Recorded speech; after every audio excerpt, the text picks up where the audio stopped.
তদন্তটা করলো, তাতে আমাদের যে প্রশ্নগুলি ছিল প্রশ্নের উত্তর আমরা পাইনি। কলকাতা পুলিশ দোষীদের আড়াল করার চেষ্টা করেছে, প্রমাণ লোপাট করেছে। সিবিআই আমরা আশা করেছিলাম তারা তদন্তটা সম্পূর্ণ করবে, তারা প্রতিশ্রুতি দিয়েছিল সাপ্লিমেন্টারি চার্জশিট দেবে। কোনো কাজটাই এখনো পর্যন্ত এগোয়নি। স্বাভাবিকভাবেই আমরা আজকে এখানে এসেছি।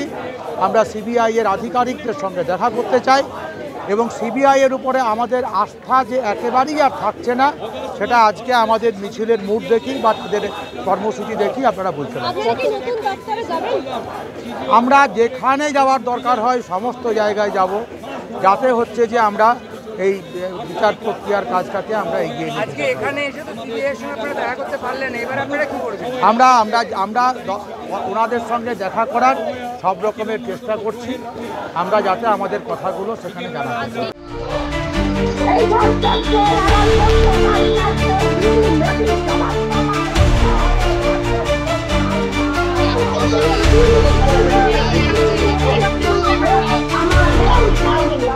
আমরা মুখ্যমন্ত্রীর কাছে জবাব চাইতে যাব। মুখ্যমন্ত্রীকে আসল অপরাধীদের চিহ্নিত করতে হবে।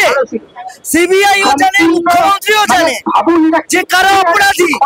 সিবিআইও বলছে না, মুখ্যমন্ত্রীও বলছে না।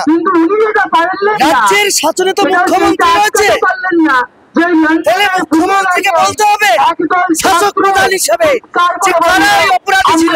1 বছর হয়ে গেছে, আর অপেক্ষা নয়।